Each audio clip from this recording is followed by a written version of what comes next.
Y'all jealous of the beats, cause the beat is fresh and we going so high, you don't know what's next. When I break your neck, when I bust some rhymes, then you'll listen up close and we have a good time. Got a line to test, got a pod to record, so just play it forward, you won't be bored. Son, ha ha, you just got schooled.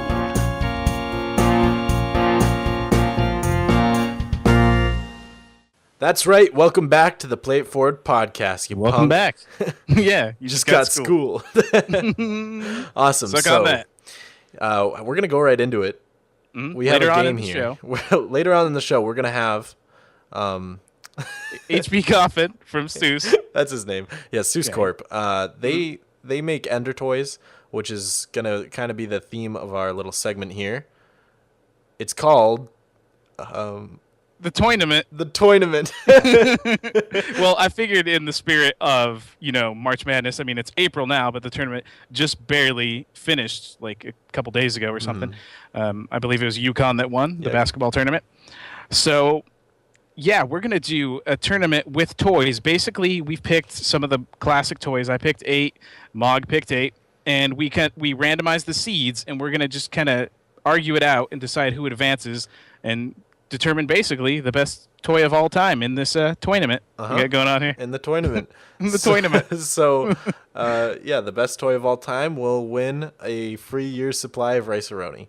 Yep, there you go. The San Francisco treat. So, let's get into it. When are the royalties going to come in for that? Yeah, I know, right? When are we going to get paid? Bracket A.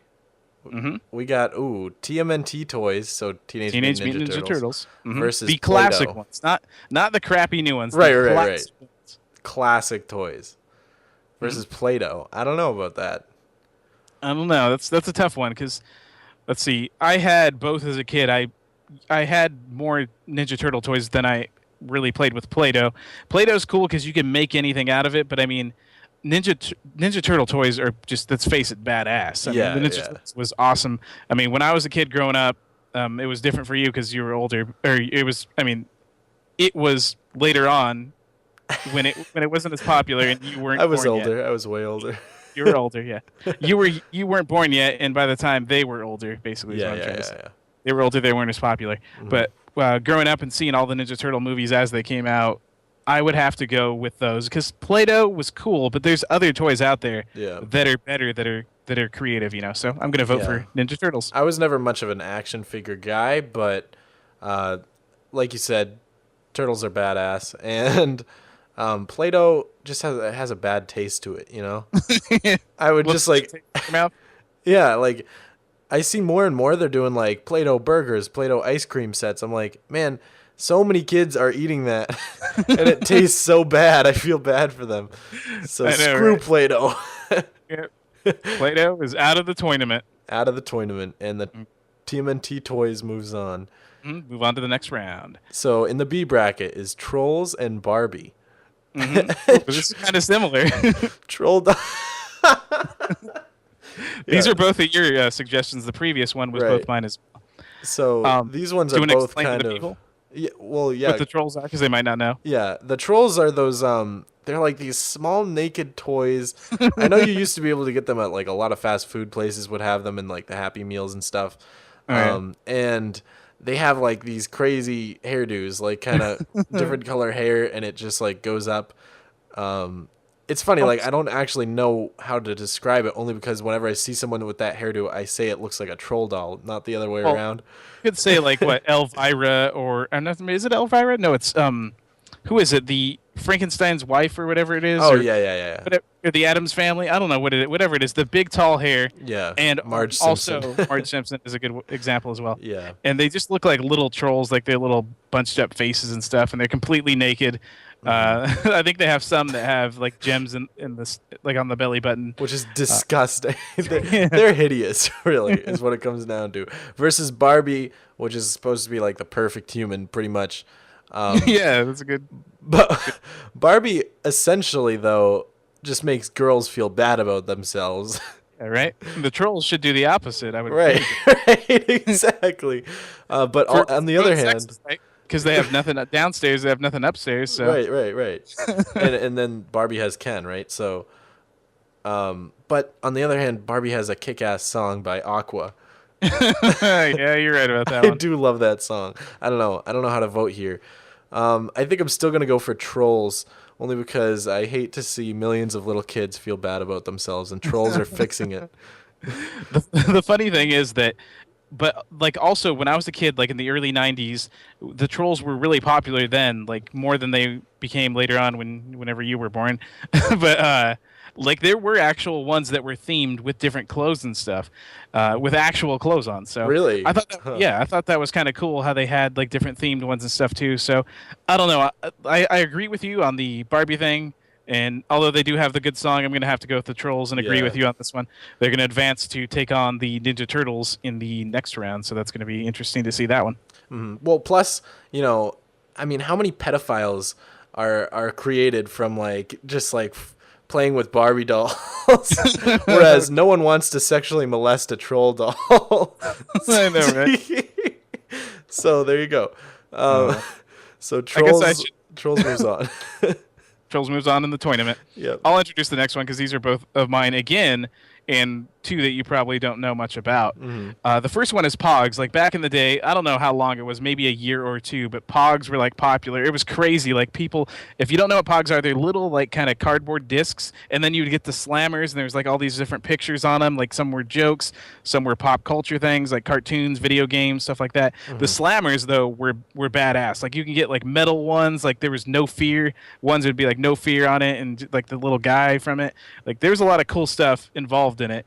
And the funny thing about it was that it was so popular, kids were doing it at school and everything. And then like they would play for Pogs. So like you would beat someone and you'd get their Pogs, and then they'd get in trouble because it's gambling and all this stuff, and they'd go cry to their parents and get their Pogs back. And it was pretty crazy. It was pretty cool.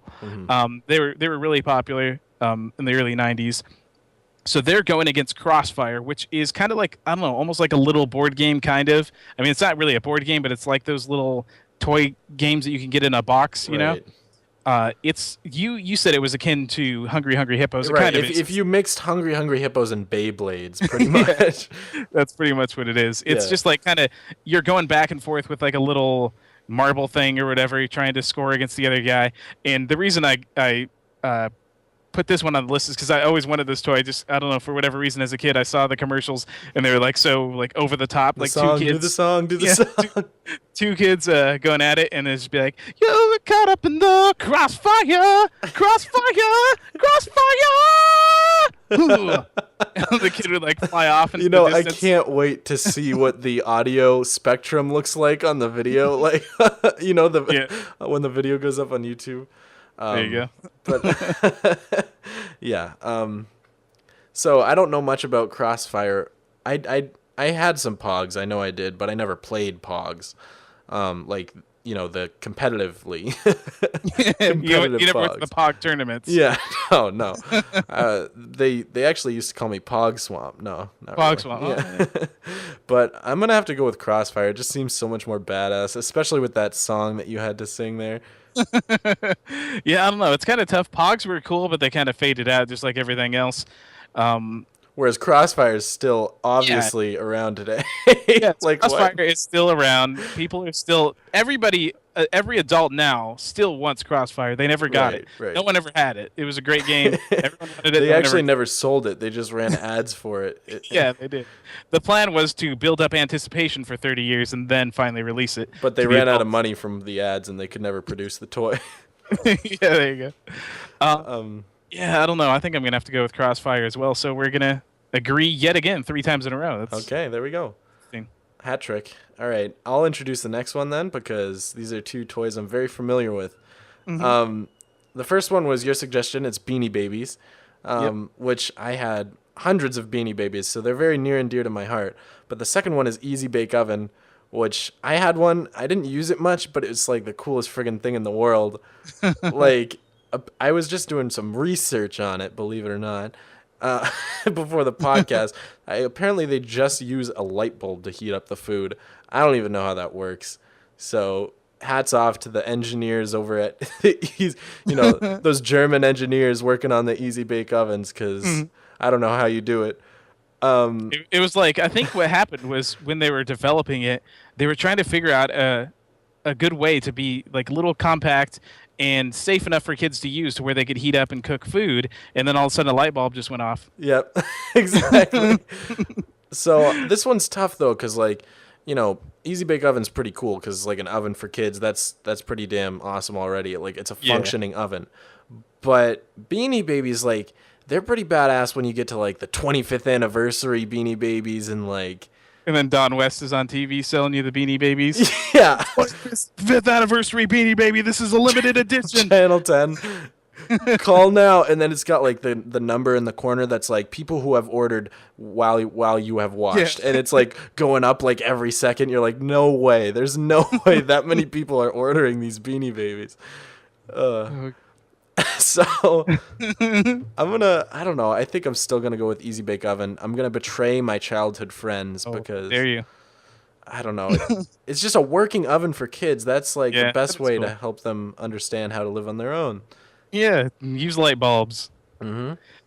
Well, okay, let's see. I think I knew people that had Easy Bake Ovens before, so I kind of saw them in action. I think actually when I lived in these apartments when I was 9 years old, when I actually had a lot of Pogs as well, there was a neighbor who had, I think she had Play-Doh and she had the Easy Bake Oven, so that's how I got in touch with those toys. The Easy Bake Oven's cool, like you said, but I mean, how much can you really do with that? The Beanie Babies, I had a couple of them. Like I didn't have a ton like you have like a whole collection of them locked up in your basement. Wait until they get popular again so you can sell them. But the cool thing about them is that I don't know who got them, but somebody got a penguin one and a frog one for me and my brother, and we just started like wrestling with them, like having them wrestle each other and just like do wrestling matches and stuff. And then it was funny because there's a comic book shop that is kind of near to us in the same city that we used to go to a lot because like my uncle used to go there and get comics all the time. My cousin used to go there and play games at the arcade games that they had there. And we actually worked there a little bit too, like, putting comics in like sleeves and putting the backing on them and everything like that. Riveting. Yeah, but they had tournaments for Magic the Gathering, the card game, Oh, yeah. And for some reason, we just had this idea just in our head of what if they had like Beanie Baby wrestling tournaments and just like there's these kids like on opposite sides like wrestling each other. The guy that runs the comic book store in a referee shirt going around like counting if someone gets a... And so just based on that concept that we created in our own heads with two Beanie Babies that we just got randomly, I'm gonna have to go with the Beanie Babies here. So it's gonna be a tie. We're gonna have to leave it to a coin toss. You wanna? I don't know. I think you actually convinced me to change my vote. I'm just thinking about all the times that I use my Beanie Babies for like, I used to set them up like a lot of kids read I Spy books. I had no interest in it. I just made my own. So I would take like all my toys and spread them out over the floor and like take pictures of them and then type up a book on the computer and like make my own I Spy books and print them out and stuff. And I used to do stuff like that. I would make like roller coaster parks out of cardboard stuff and then make the Beanie Babies ride them. So I think I'm going to go with Beanie Babies after all. Oh, there you go. Changed your mind. Convinced me. Plus that story was amazing. I'm just picturing the referee like trying to make sense of kids just like wiggling their hands around with these limp rag dolls. Like, oh, man. Okay. So on to bracket E. And these are two classics. Wow. G.I. Joe versus Legos. So Legos and G.I. Joe are both very fun. This is my opening statement here. You can tell you take debate classes. Yeah, exactly. I think Legos as a toy are more fun, to be honest, because you can build anything with them, and they're pretty much just amazing. They have the themed ones and everything, too. Right. But then in the media, let's see, the Legos like had all those video games, which were incredible. Like, the one that I played as a kid was like Lego Island, and it was like the first ever Lego game pretty much. And it was so much fun. You were just like a pizza guy running around.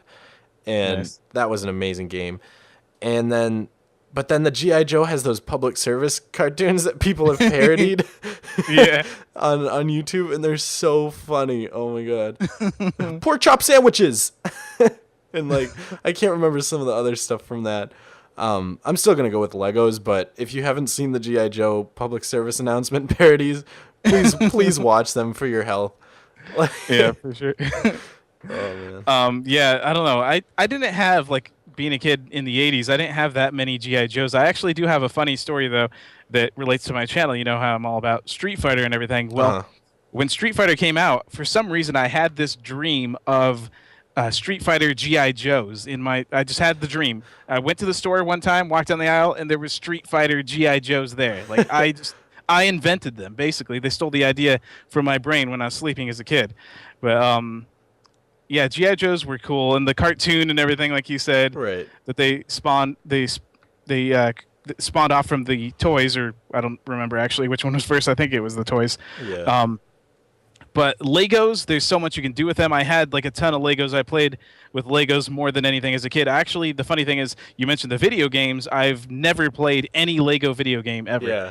Well, I only played the one, and oh my god, I played with Legos so much as a kid, probably more than any other toy. For sure. And now they have a movie too to compete with the G.I. Joe show. Yeah. Yeah, it's crazy.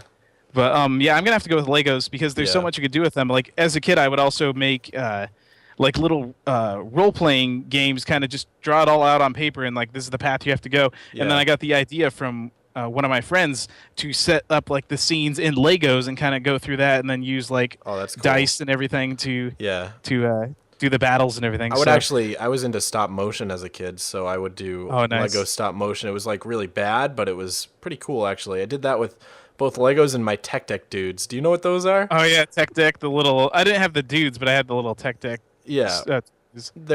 But like the dudes were basically just I think they were toes. They were big toes, like dressed up as all different things, riding skateboards. Those ones are awesome. I love Tech Deck dudes.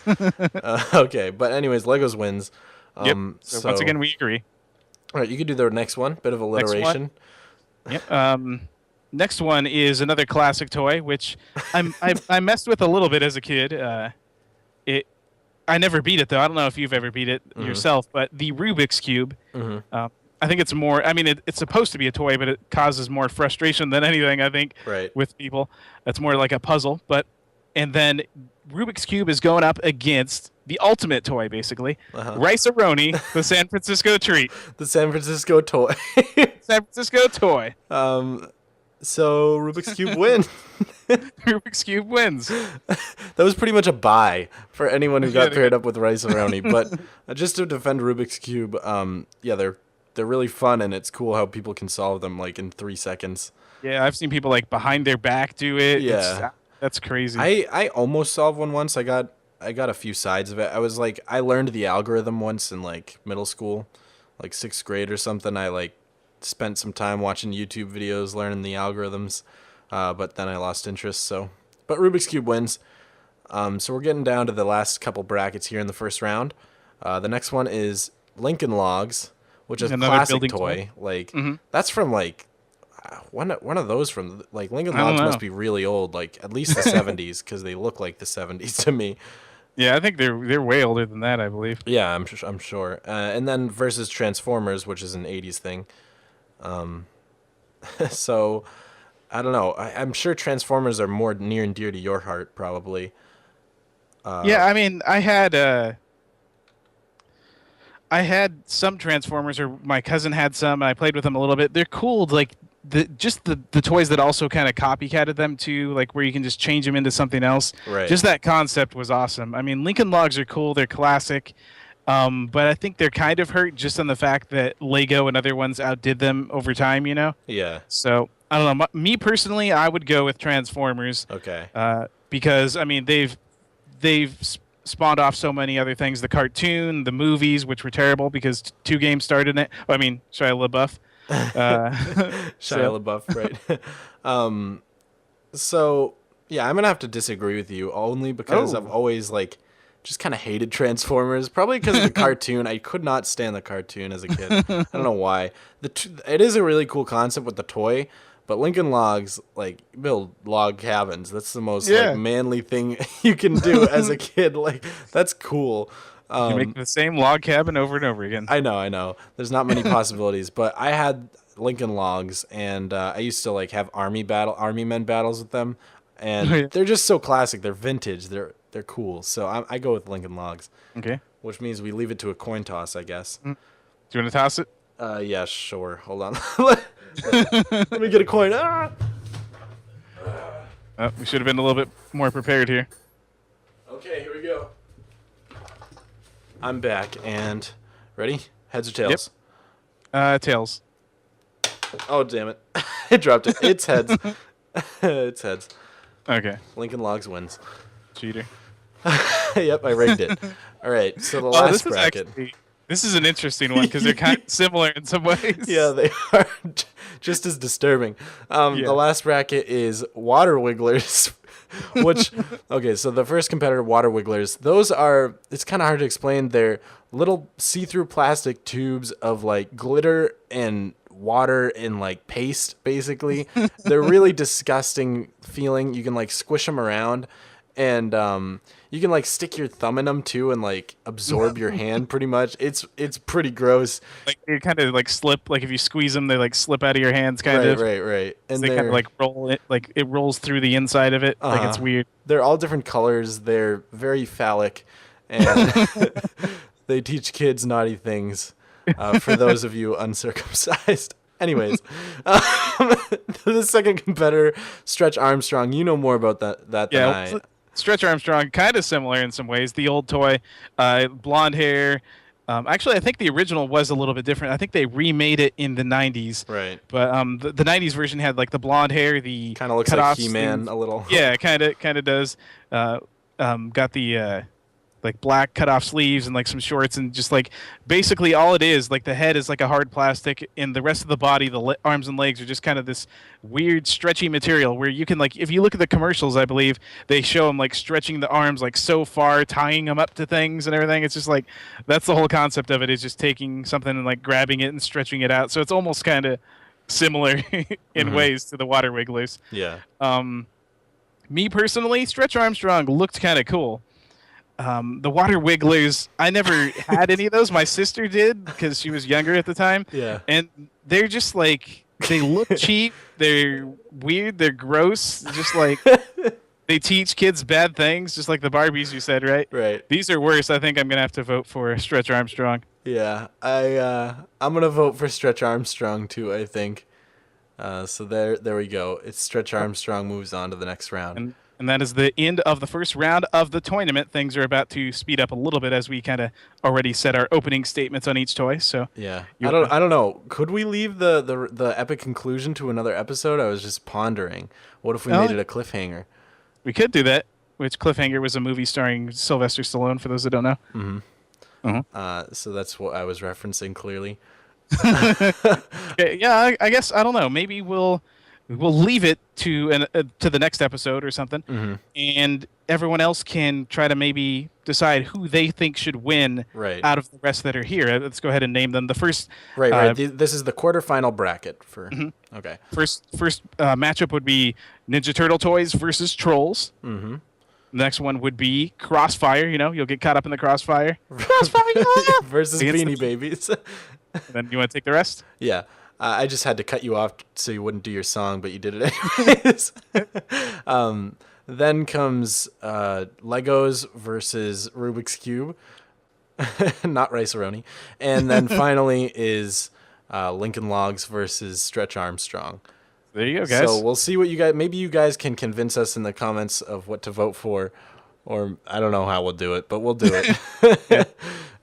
So anyways. Who knows? We might have a surprise. Maybe Ender Toys will win. Yeah, maybe. Yikes. Speaking of that. Yeah, speaking of Ender Toys, what a segue. It's time for the interview with our big pal, Hugh. What's his name again? Hugh. So yeah, there we go. Oh, enjoy the interview.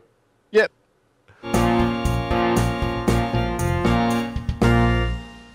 And now time for the interview. We got from SeusCorp himself, Mr. Raul A. Rodriguez, a.k.a. HB Coffin, a.k.a. Raul 9000. How many names do you have? You don't want to know. Okay.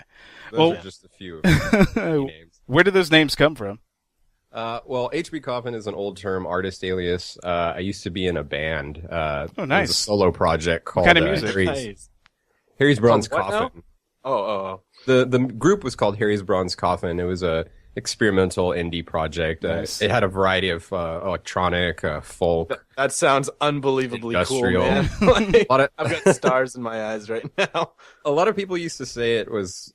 People used to tell me it was like a cross between like Nine Inch Nails and Beck. So I don't know. Wow, what that's you can crazy. Take from that, but you Nine can go Inch to Beck. harrysbronzecoffin.net to check out all my old tracks. So. And Nice, we'll, that's maybe cool. we'll put it in the show notes if we are not daft. If we're not Which- Daft Punk, Yeah, usually we are. usually we are. Biggest competitor musically. I don't know about you, but I'm up all night to get lucky. So let's get Mm-hmm. going here. So you are the you are part of the company Seus. I'm just kidding. Seus. I was gonna say Dr. Sayus, another reference. Dr. Yeah. Zizz. Old that science is. fiction movies. So it's SEUS. That's why I'm making fun of them. So I guess we should just dive right into it, really. Well, some background on the company actually first. Like, so where did the idea for the company come from, and how did everybody get together to form the company? I guess. Well, it started as a one-man company, and that was Jesus himself, otherwise known as Seuss. Seuss was just a nickname he's had in his kind of whole life. People would call him Seuss, kind of like Dr. Seuss, but it's just a variation of Jesus. Right. And he Chewy? started the company by himself probably a couple years back. He started by developing applications for iOS. Some stuff he learned actually as a project he had, and he had been commissioned to learn code and write apps for these people. But they had kind of like a falling out, and he kind of took that knowledge for himself and went and started developing his own apps. I guess the first idea he came up with was a skin creator for Minecraft. I believe that was the first application. I'm not 100% sure. It was either probably the skin creator, Rage comic creator, or monthly bill reminder. He had a wide variety of apps. He didn't know what direction he was going in yet. And then the Minecraft apps were the ones that just picked up the most momentum. So he kind of stuck with that and kept going with that. Of course. And from there, he had visited me a couple years ago. We've been friends probably since middle school. I'm 28 now, so, Oh, that's cool. so that's a long Yeah. time. You But, talked about earlier before we recorded being an old man. Hey, I'm older than you, so Oh, okay. Yeah. I always feel like the old one when I'm interviewing other YouTubers because yeah, average age is I think like 20, 21, and that's yeah, that's on the higher end probably. yeah. So That's I'm like a little kid now. yep. Yeah, You got two but- old men and a kid here. Did I hear a cop siren? Oops. Oh, wait, actually, I think my parents are calling me to dinner. I gotta go, guys. How many times have you gotten that in an interview that you've done? I got to go to dinner. Yeah, from I from. actually haven't gotten it yet. Oh, that's amazing. Surprisingly. Good, neither have we. Yeah, it hasn't happened. Usually, I mean, they set aside the time, so I think we usually have a little extra time after the interviews, right. and we probably chat for an hour or so sometimes. For those But, that don't know, you do the interviews for Seuss on the YouTube channel, so it's kind of weird. It's a role reversal here. We're interviewing you. Yeah, it's kind of cool. You're in the hot seat now. I'm in the hot seat. I actually feel, I think, more pressured on the other end. Yeah, it's kind of it depends. Like if you don't know the person that well, like that's the case with you guys. A lot of the times you're reaching out and getting to know new people, so it is got to be a little bit nerve wracking doing that. Definitely. The first time I ever talked to you.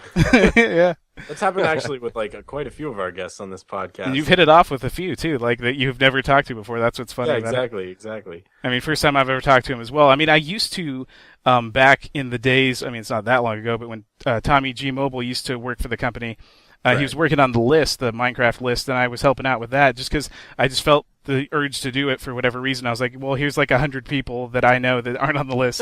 And I kept sending him emails and stuff like that. I'm sure he was probably annoyed by it, but I was just like, dude, if you want the list to be right, I mean, here's names. No, You for can't- sure. Yeah, we needed to get it started. I think it's actually in really good shape now after that and what you guys have done previously.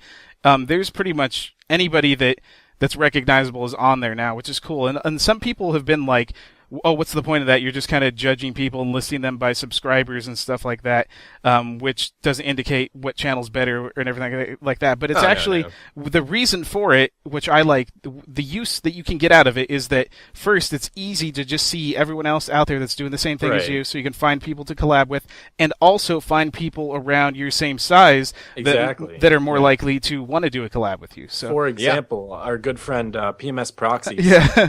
Some people actually might know her from our channels, but ADG, you can tell the story. You're the one who introduced her. When I first discovered the list, I just was checking on there.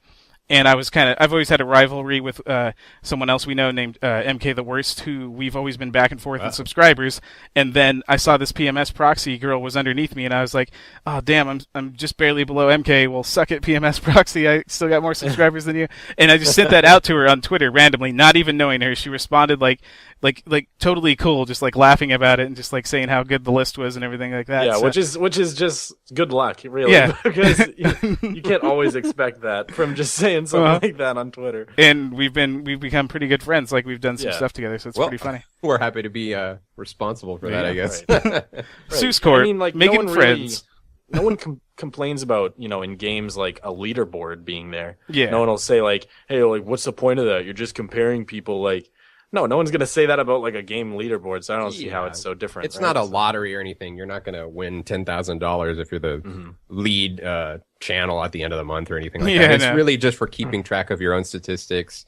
And I like how you said you can... It's a statistics tool, Yeah, how you can compare people in your own range and maybe try to collaborate with them. I hadn't really even thought of that.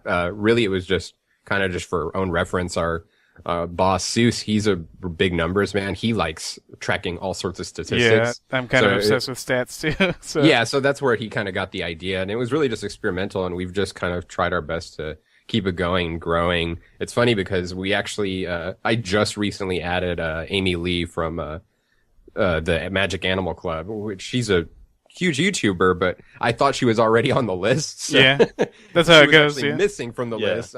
But I think we have most of the big name YouTubers on there. There's a good chance we might be missing a few, but I mean, there's no requirements. You don't have to have a minimum amount of subscribers. You just have to at least have a few videos up of Minecraft content, and you have to say that you're dedicated, or you have to be dedicated to broadcasting Minecraft content.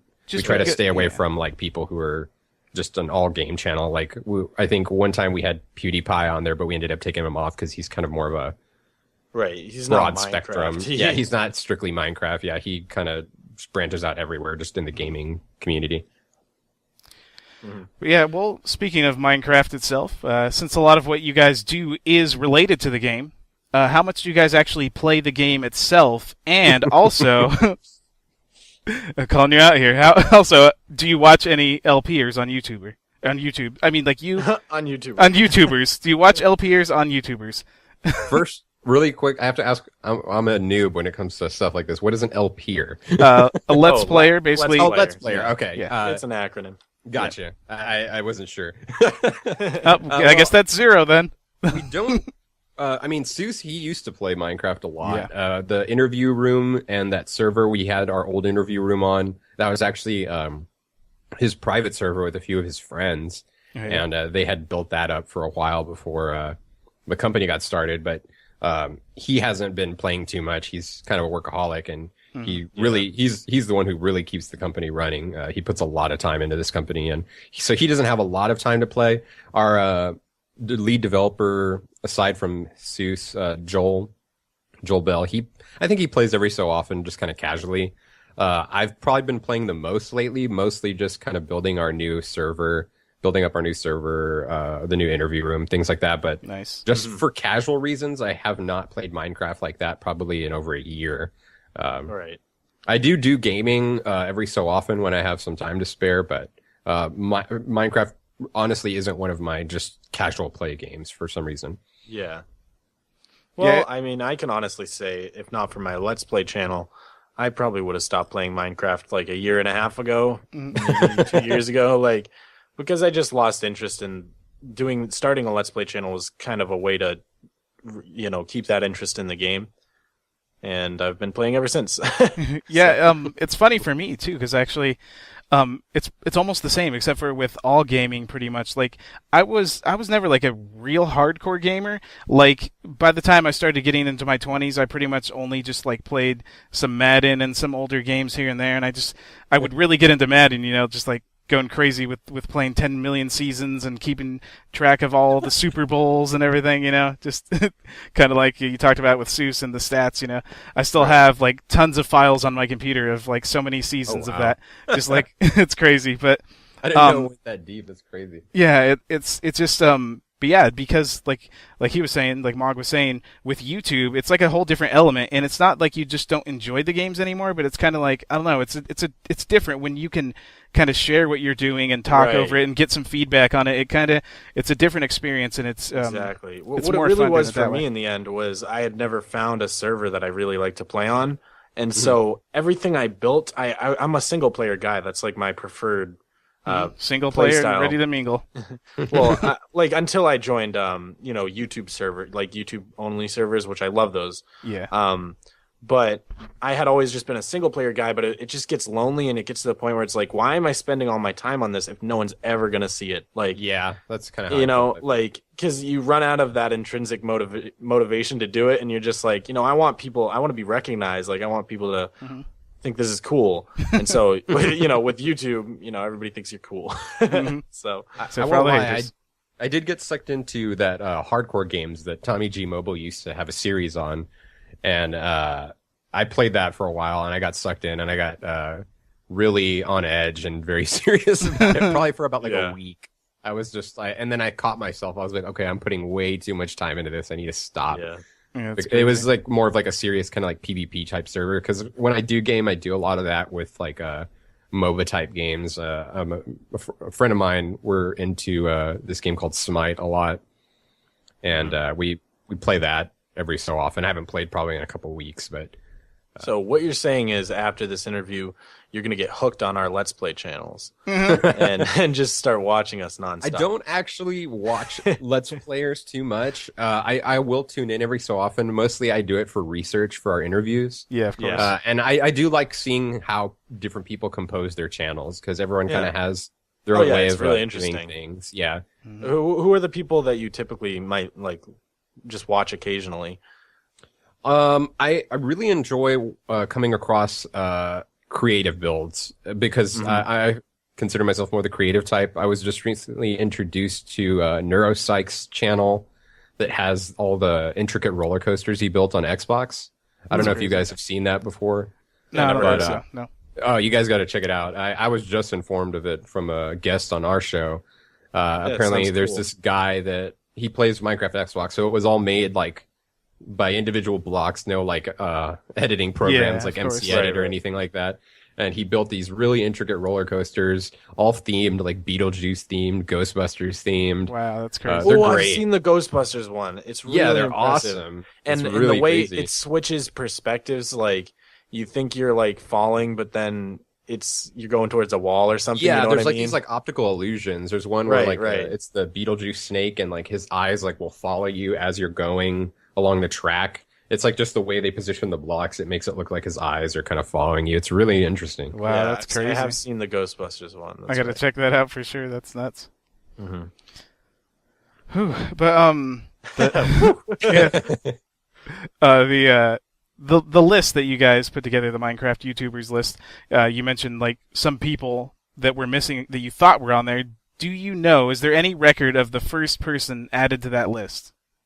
I believe it was probably Yogscast. Oh yeah, of course, that would be the easiest one to go to. I think I can actually check.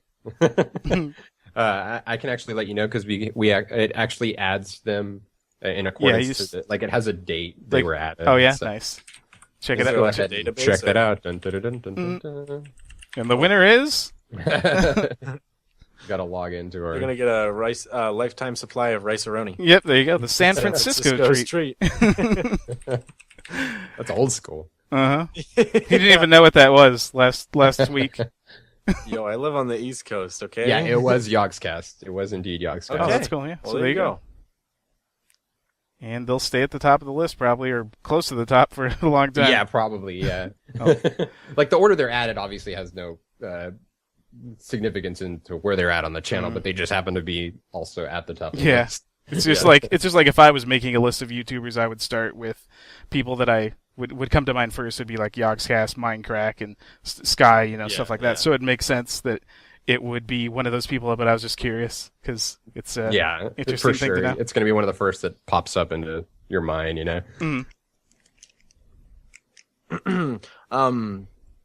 Yeah. So I was just looking down for a second. I have a question for you.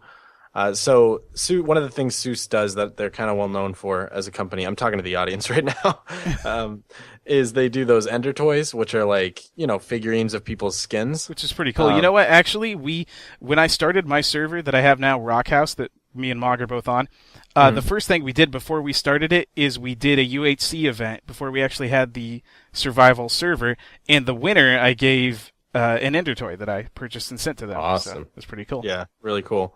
So, I guess the question I had, this is one I actually came up with for this, was like, what is just like the craziest or weirdest thing anyone's ever like request anyone's ever sent you guys? It's like, I'm sure some people get like these crazy skins. I'm sure there are a lot of like, creepers or like snow creepers or fire creepers. A lot of inappropriate ones. There's a lot of creeper like variations. Endermen in suits. It's like, yeah, that's what it is. It's always suits.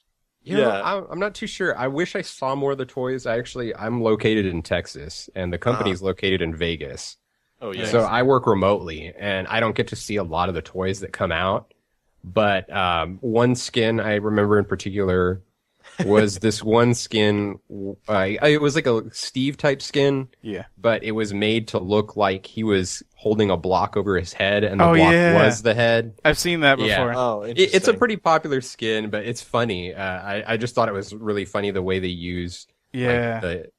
I find those skins the most interesting when they kind of like use the body in a way to like make the head either something else, or put the head on the body, or make the head extend to the end of the body, things like that, I guess. Yeah, it's crazy. Yeah, I saw that one before. I didn't see the toy itself, but I've seen that skin before. Yeah, it's pretty crazy. I've seen it too.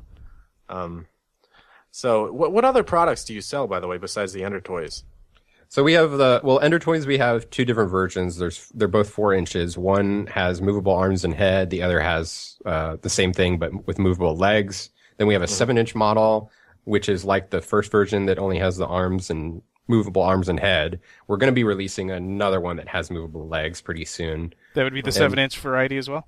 Correct. Oh, nice. That's cool. And then we've had that one prototype for a while now. We've actually been sending that one to the YouTubers in their care packages right now. Oh, nice. That we interview. And then we also have keychains, buttons. But we have a bunch of different prototypes that we have kind of on standby. We just don't have the... it's just not ideal currently for production with the way we run our operation. Like if we had maybe more printers and more staff, we could start like considering the accessories, or maybe somewhat like mobs. We can't sell certain mobs. Obviously, we can't sell creepers. We can't sell Endermen. We can't sell anything that's a Mojang, official Mojang asset. We might be able to sell like pigs and some stuff, but we'd have to like modify them. They can't be exact representations of the Minecraft pigs or the Minecraft cows or things like that.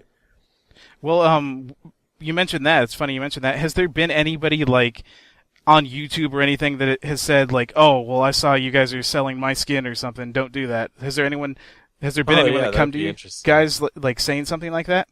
No, we really haven't had any too much trouble with anyone saying like, "You can't sell my skin." I think it would be pretty hypocritical for anyone to do that. I mean, as it is, Mojang is giving these people an opportunity to make a living off of something that they created. It'd be kind of hypocritical for them to turn around and say, "Hey, you can't use my skin," when they're using someone else's game to make money. Exactly.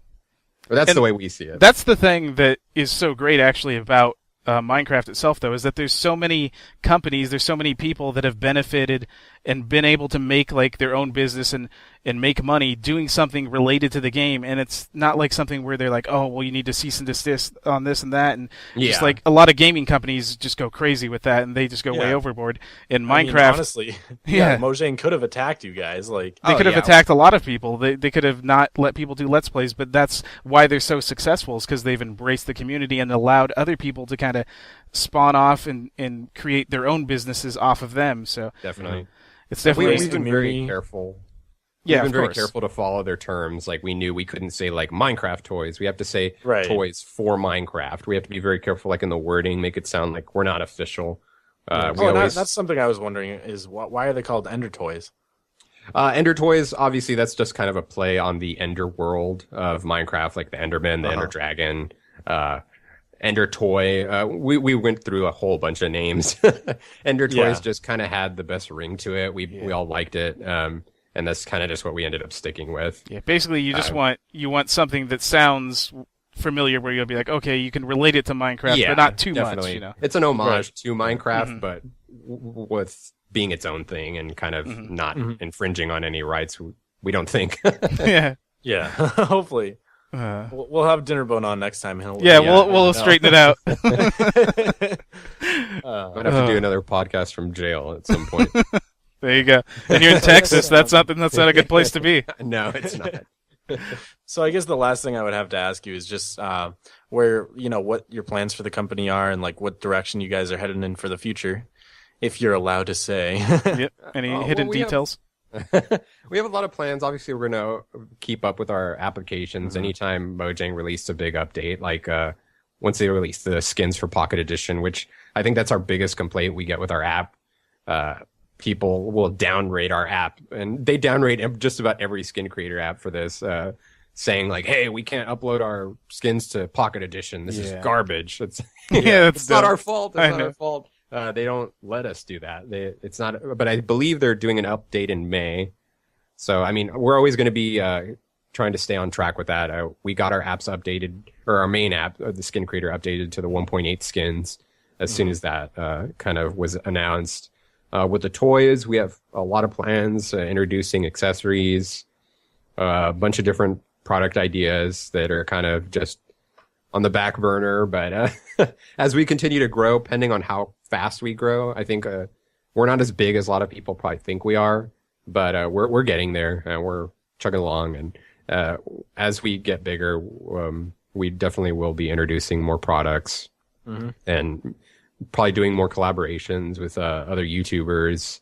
And who knows, maybe one day we might get a license from Mojang or something, That would be nice, but we're not actively seeking it or anything like that. Yeah. Well, and I hate to bring it up too, but what about like if ever in the future Minecraft, is not so popular anymore and it fades out of the spotlight, do you think you could sort of expand to other games, or have you even thought about it? Oh, yeah, definitely. Our boss, Seus, he's the whole reason he went into the toys when I presented the idea for them was because he knew, or I'm sure he knew or thought like he might not be able to keep the apps going forever. I mean, he could have just stuck with the apps, probably made a lot of money for himself, and just ended it there, Called it a day. He thinks, called it a day, exactly. But he thinks he's a very long-term thinker. He definitely has ideas. I mean, obviously with this 3D printing thing, we can do so much more with those printers. It's just what we're doing with the Minecraft toys is just what we're doing now. Yeah. And we can always probably try to utilize that outlet for something else. And we definitely will do whatever we can to keep ourselves running. If Minecraft ends up in the next few years, but I don't see Minecraft going anywhere for a long time. Well, it's a fear shared by all of the Minecraft YouTubers on your list, I'm sure. Of course. Are you obsolete once Minecraft goes? It's the same sort of thing. You've established yourself as a Minecraft company.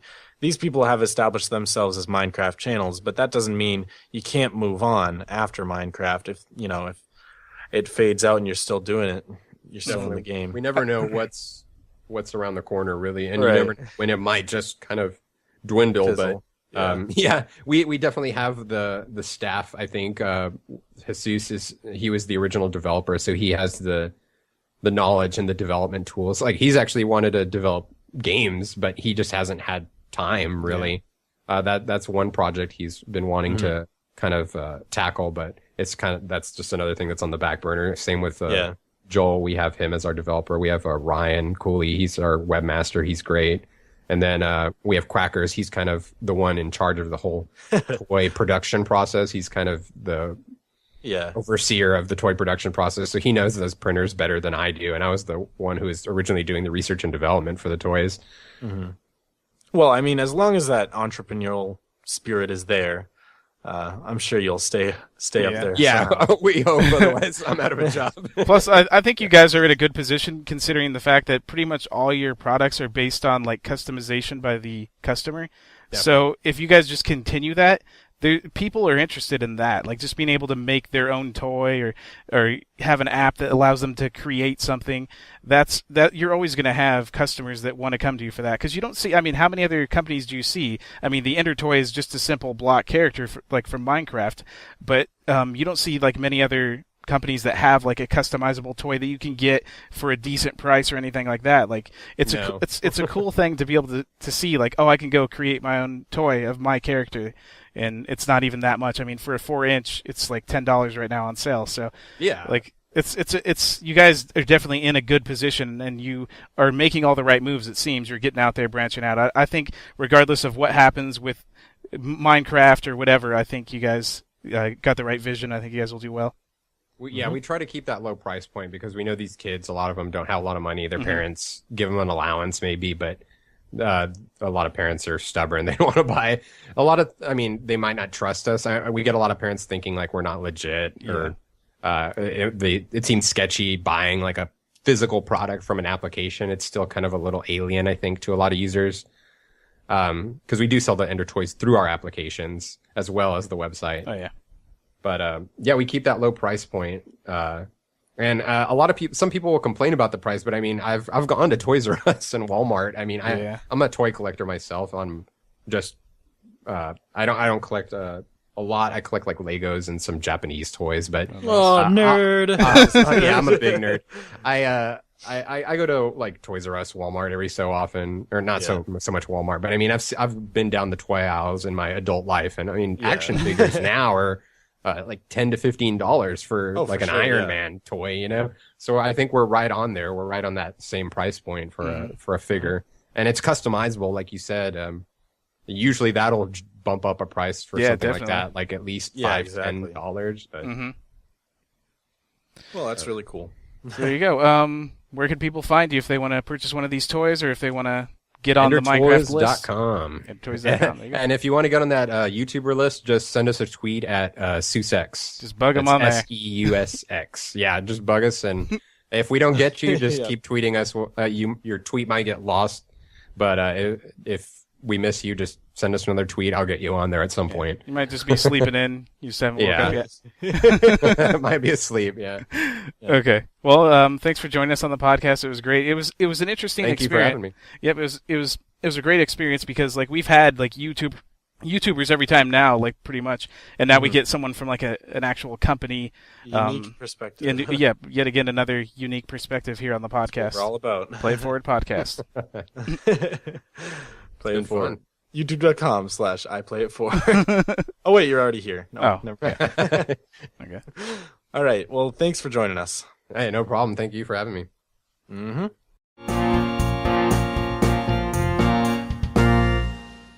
All right, guys, welcome back. I hope you enjoyed the interview with Seus. HB Coffin of Such, or Seuss, whatever it is. It's Such. Doesn't matter. He's going back to his coffin to go sleep the night away and hopefully do something about that asthma. Yeah, poor guy. So, anyways, our topic for today is going to pertain to copyrights, I guess, and especially when you're doing YouTube, rather, and putting music on your videos and stuff. It's something we've addressed before a little bit, a few episodes back when we talked about partnerships. And well, how, if you don't become a partner, you get screwed by all these false copyright claims. Yep. And that's the thing, like those are false copyright claims most of the time. Most of the time you own the content. we have to be even more careful than we should have to be, and that we're Yeah, already it's being very ridiculous. careful not to break any copyright laws, which are already very convoluted and very unclear. I guess you can talk about the video. It should be up by now, I think.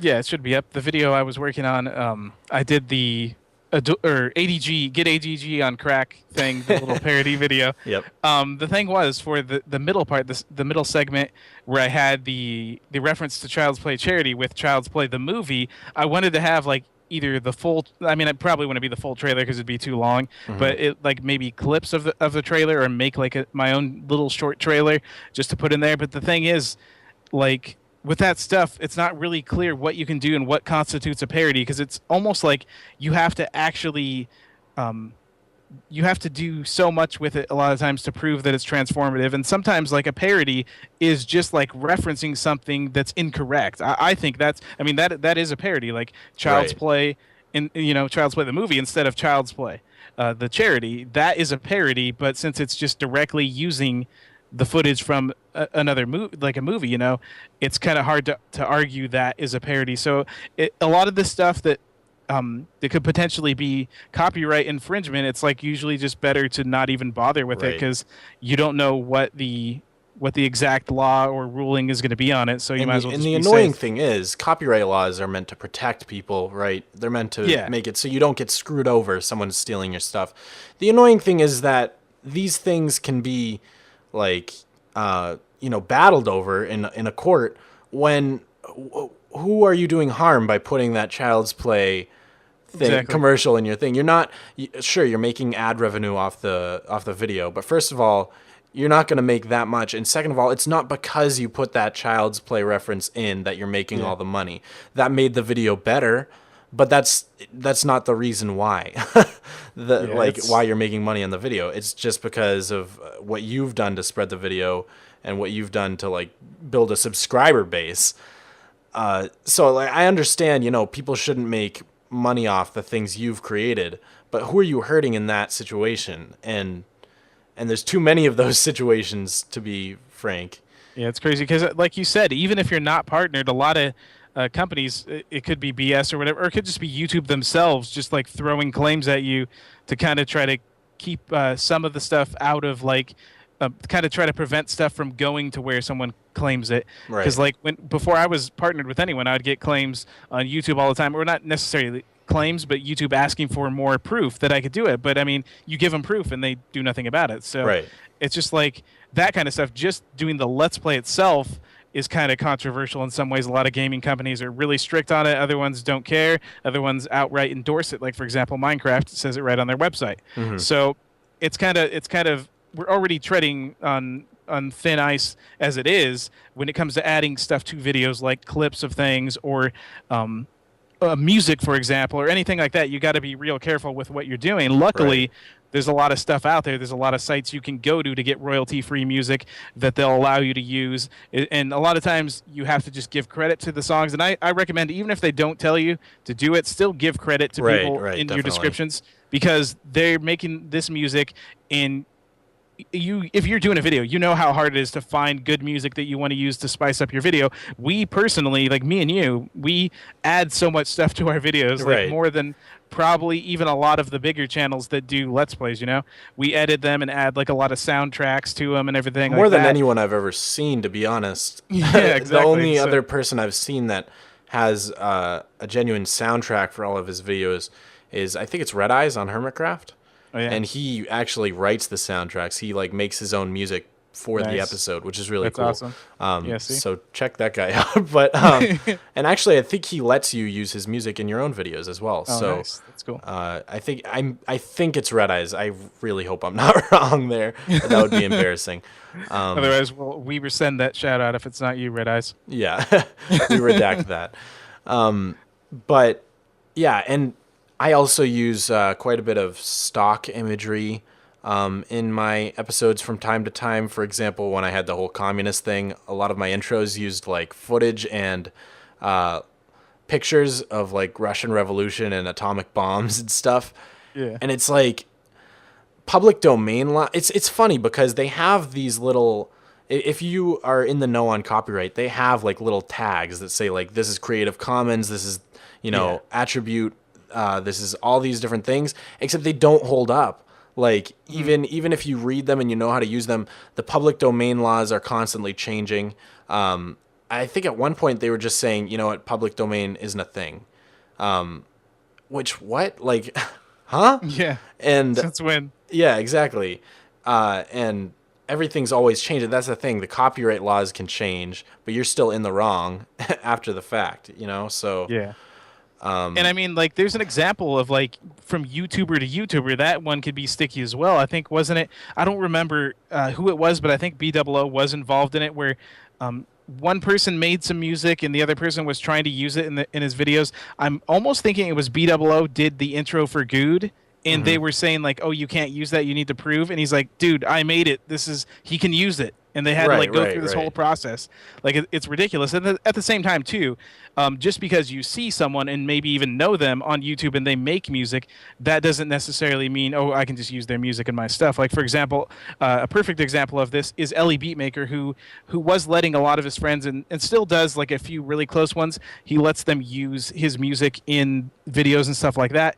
But he's kind of stopped doing it now just because it kind of got out of hand. People just started doing it like, oh, I see these people doing it. Now I can use it. And so that's the problem. And so, yeah, that's the thing. Like, it's hard. Like, you want to protect your stuff, but at the same time, it's kind of annoying with people that overprotect things. Like, for example, there's a lot of jokes and parodies you can do that if you just reference one song, it makes it so much better. Like, for example, me and Drank did a live stream a long time ago, and we did an announcement for the stream because to start it off, we were playing FTB, and we had Enderman falling from the sky and dying from a soul shard, and just dying so we could collect Ender Pearls and then convert those into iron and all this crazy stuff. And we had the idea to play the song "It's Raining Men," for that. He did it, but then of course I think he took down, like usually you take down the stream announcement videos, most people do. But even that, like, there's almost like I don't think there's a set amount of time you're allowed to use a song, because I watched a couple of videos on it and they say like it used to be that way, I think, or at least there was rumors, but it's not true. It's like it's what it is. It's just very vague. It's like you're allowed to use only enough that it's obvious that that's all you needed and that's all you use. So it's kind of, I don't know, it's kind of ridiculous. There's some things you can get away with, like for example, if you're filming something at a venue and the music in the background is out of your control and it's in the video and it's obvious that's not what you're filming. Like say for example, if the video isn't about the concert that you're at but about the person next to you. Like maybe you're at Minecon and someone's playing, like, they have a DJ there, and you're filming an interview with a YouTuber. Yeah, that's fine, I think. Yeah, you still might get tagged for it on YouTube. Might, though. Yeah, that's the thing. And you won't be able to fight it, but it's technically legally lawful. But yeah, like we were saying, there are places where you can get stuff. Approaching Nirvana. Approaching Nirvana does music for people, and Kevin MacLeod is like the most famous one. Kevin MacLeod, as it were. MacLeod. Yeah, we use tons and tons. Yeah. He's built a career off of offering free royalty-free music, because that's the thing. There's tons of royalty-free music sites, but then they're like, yeah, get this awesome song for $50. I'm like, what? Yeah, because so you can buy it for $50, then the royalties are free. Yeah, exactly. So, well, it's royalty free, but it's not free of charge. Mm-hmm. And his music's completely free. And I think what he does is he like kind of commissions. You can commission him for music as well, and that's how he's made some money. Right. And also, I think he sells like higher quality formats of his music, and also I think even like big compilations, you can buy like a ton of the music at once instead of having to download all the files. And obviously just the and I think actually you can get commercial licenses too where you don't have to give him credit. Oh yeah. And so like if you were an actual like making a commercial or something. And finally is obviously ad revenue. He's got hundreds of people going to his site all the time. Yep. So that alone probably is substantial. It just shows that the demand is there. Yeah, and the thing is, like, too, a lot of people do use his music. Sometimes it can be a little bit overdone on if you've watched enough YouTube videos. Yeah. Because some people will just keep using the same songs or whatever. Right. So I always try to find something that's unique that I haven't heard before. Because, I mean, for example, there's bigger YouTubers that use his music. Kurt J. Mack, Right. and a lot of his intros has used some of his songs. I know there's some other ones, but I can't think of them by name. But I think actually for the Cobble Haters, this is funny. The Cobble Haters theme was the same music I used for my Red Cubed intro, although I used a different portion of it, so it almost kind of didn't really sound like the same song. Right. Yeah, it's so weird when you hear the music from your intro in a video by someone else and like in a different context, because you learn to like associate it with only a certain part of the song that plays, and like if it starts playing past that, you're like, whoa, like the theme I use for my Flat World, for example, if I ever listen to it past that first couple seconds, I'm like, what is happening right now? And yeah, it's funny. Like we've used a couple of the same songs before, like the local forecast. Yeah. I always use the elevator version. Exactly. Did you use the elevator or the regular? I used it in a couple ones. I've used both. I just heard when I first heard it, I'm like, dude, this has to be the exact music I've already heard on The Simpsons or some show when they've had like a technical difficulty thing. It screamed technical difficulties to me when I first heard it. Yeah, it was so perfect. And that's what I've been using it for. You used it for what was it? The late night vlogs, didn't you? Yeah, I did. Yeah, that was crazy.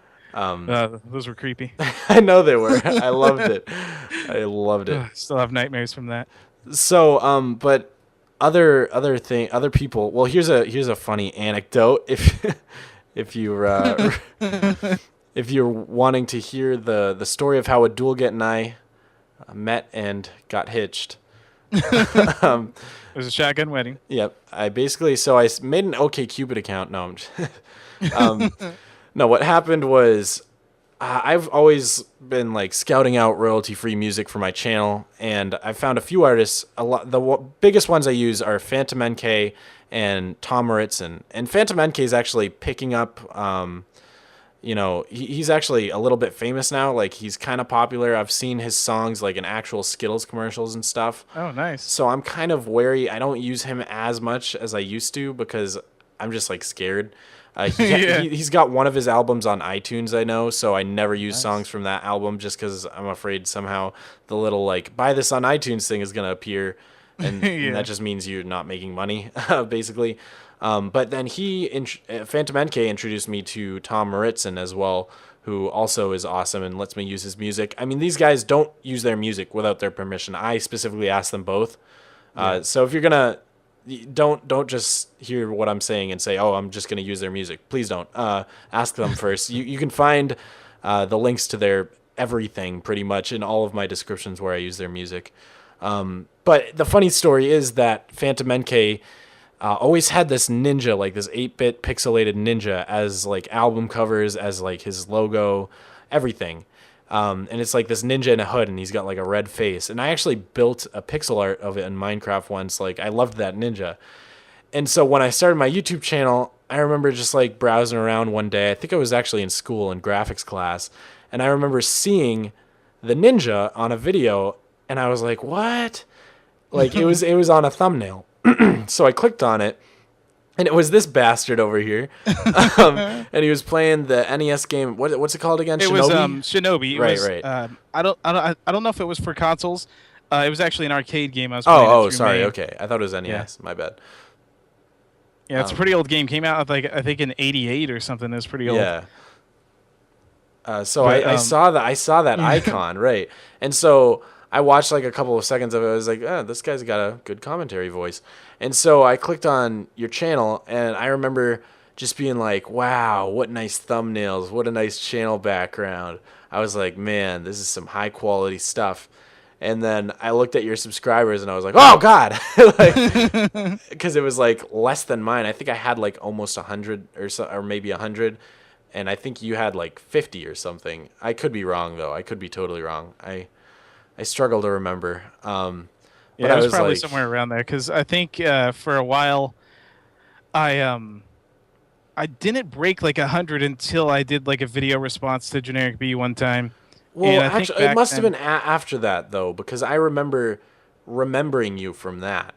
Oh yeah. Believe it or not, because around that time, I was watching Generic B's Hermitcraft stuff. Okay, yeah. And I remember seeing your lamp design or something for his jungle, I think it was. I did a bedroom design. That and then was also, it. That was it. Yeah.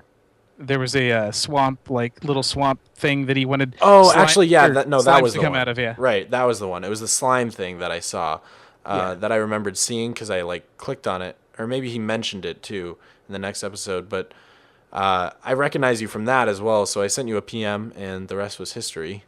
I guess we didn't really talk to each other at all either for a while. Yeah, it was funny. Like you first messaged me saying something like about doing stuff on Reddit. There was what is it, Minecraft Let's Play Reddit or something like that. Yeah. You're like, we should go on here and do this. Like there's not that many people doing like posting on here or whatever it was, something like that. And I'm like, I don't really do anything on Reddit. I don't really care about it, but maybe, I guess, I don't know. And then I think I'm pretty sure that I subscribed to you, but I'm not entirely sure because a lot of times when I get in touch with people, I'll subscribe to them just so I don't forget about them. Right, you definitely did, because I remember you started commenting on my videos. That's like how contact was established, because I was like, oh, that was nice of him. Yeah, I just for some reason started watching a couple, and it was Red Cubed. It was back in it was Christmas time. You were doing some kind of story where, I mean, it wasn't originally a story. No one remembered you for Christmas, didn't give you a gift, and you just kind of acted kind of all sad about it. And then you discovered that Santa Claus came, and just like the acting in it, I just enjoyed the acting because it was so it was like good but bad at the same time. It's like, our style, yeah, exactly. So after that, I was like, dude, this guy's cool. And then I just kept mentioning you until they added you on the Koala-Craft Feed the Beast, and then that we did nothing with that. And then the rest was history. Yeah, it took a couple months. Then finally, we really got going when I went over to Red Cube. Yeah, that's when things got hot patootie. Got hot and heavy. I mean, I guess that's pretty much it in terms of copyright and everything and music. Right. Just like, guys, make sure you go to these websites and check and see that that's all you have to do is give them credit or something. Right. So you don't use someone's music and then it comes back to bite you. Like we said, we've given you some sites that are good. Kevin MacLeod's good. These other guys, you're going to have to ask permission for them, just like we have as well. Right. If you see something, don't just take it unless you got proof there on the website that they say it's okay to use it. But either way, like I said, it's good still to give credit where it's due if you use somebody's song in a video. And even for not using their songs in your videos, Phantom NK and Tom Moritz, and the whole reason I knew Phantom NK was because I had listened to him for like a year before I started my YouTube channel, because he's awesome. He's like chiptune music. Same with Tom Moritz, and I love their music genuinely, so that's why it was cool. So there are happy endings to royalty-free music, I guess, small ones. And by the way, I thought I'd just give her a shout out. Most of you probably know her as Swaggertellis or Katie from a lot of my videos, like when I played Psychonauts with her. And I think like my second and third Flat World episodes ever were with her. And she actually, the other day, she was like, she makes music once in a while in GarageBand. It's always like pretty good, but she just doesn't do anything with it. So I asked her if I could use her song at the end of my last Rockhouse one, I think I called it FBI with a question mark. Yeah. And I used her song at the end of it, and I was like, man, this is a sick jam. And I was like, you know what you should do? You should keep making GarageBand songs and put them like for free, royalty-free on your channel, like on a YouTube channel. And so she made a new one. It's it's at youtube.com/QBBeats. That's CUBEY Beats. And yeah. So hopefully she'll have some songs up by the time this podcast is up. She's also, it looks like, from what I'm doing my research here, unlike you, she's got a SoundCloud page as well. Same name, QB Beats, and there's a few songs already on there if you want to listen to them. Okay. Oh, cool. Really? Yellow Wallpaper. Yeah. I knew she has a different SoundCloud, but I didn't know. Yeah, that's cool. Mm-hmm. Yeah, there's a few. There's probably like six to eight songs or 6 songs on here. Yeah. Oh, cool. Nice. So you guys can feel free to use those in your videos, because I see her every day, and you have her blessing, believe me. So, yeah, there's the podcast. Thank you guys for joining us. Remember, next episode of the podcast is going to feature the man himself, Dinnerbone, the guy that works on and updates Minecraft. I mean, it's crazy to think of it. When we first started our channels, Like, I don't know how long he's been in charge of like working on Minecraft and updating it, like programming it. But from as far back as I can remember, Dinnerbone's been like the guy, you know, like Right. fix your game, Dinnerbone, this and that all the time. So it's crazy to go from basically nothing, no channel, to be interviewing the guy that works on the game that pretty much started your channel. I mean, Right. So it's going to be crazy. It's going to be cool. We want your guys' questions, so go to ax.fm. I'm not talking about the deodorant. That's asx.fm. ASX. ASK. ASKX. Ask.Jeeves. Ask.Jeeves, yeah. Ask.fm. You guys know how to spell it. I don't.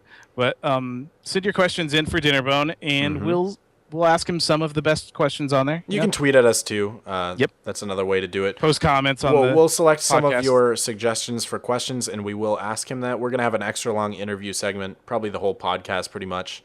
We're probably going to tie him up for a couple hours. Yeah.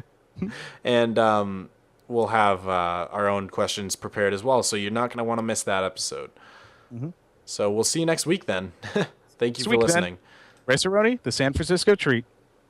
Doodle-doo.